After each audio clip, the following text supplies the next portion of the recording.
महंगा पड़ल घूमल ससुरारी पहुँचनी रात लेट से। महंगा पड़ल घूमल ससुरारी पहुँचनी रात लेट से। आ दादा रे दादा मरल सरहज बेलना के पेट से। दादा रे दादा मरली सरहज बेलना के पेट से। महंगा पड़ल घूमल ससुरारी पहुँचनी रात लेट से। महंगा पड़ल घूमल ससुरारी पहुँचनी रात लेट से। आ दादा रे दादा मरल सरहज बेलना के पेट से। दादा रे दादा मरली सरहज बेलना के पेट से।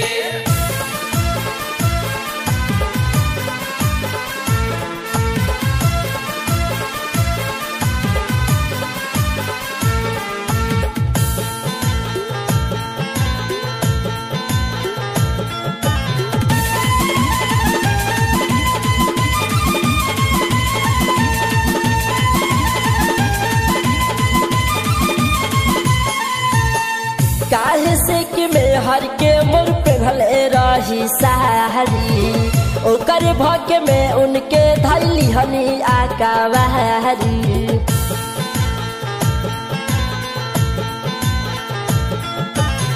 काहे से कि मेहर के मोर पेहले रही सारी।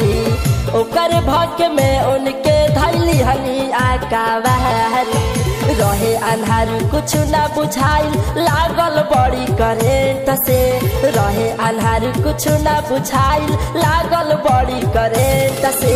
दादा रे दादा मरल सरहज बेलना के पेट से।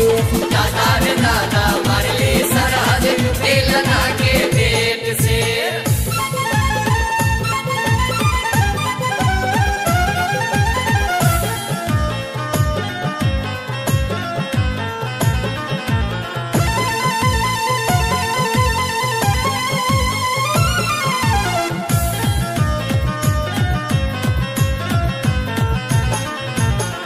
चोर चोर के हाला सुन के ओइले छोटका सार हो। आओ नताओ देखले फरले मोर का पार हो।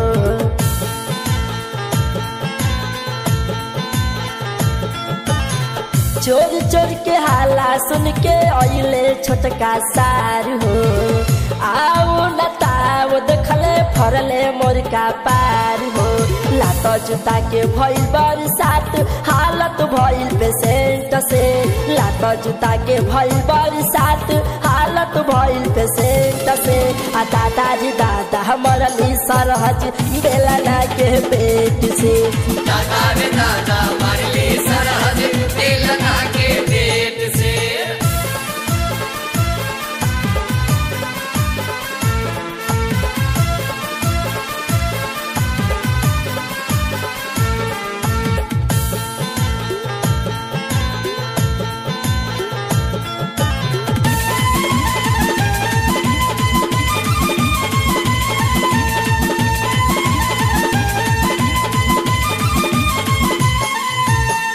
मंगनी हम माफी रजनी से रोक के बड़ी जोर हो।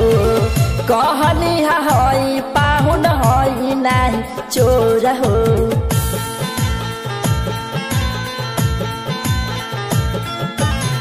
मंगनी हम माफी रजनी से रोक के बड़ी जोर हो। कहनी हई पाहुन हई नहीं चोर हो।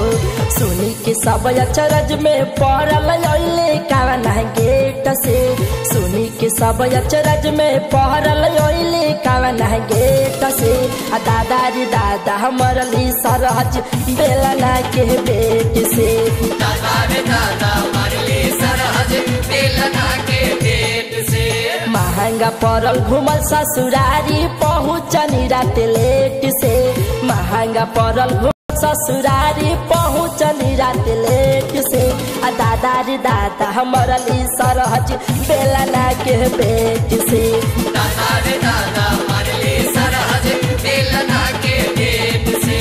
दादा रे दादा मरली सरहज बेलना के पेट से।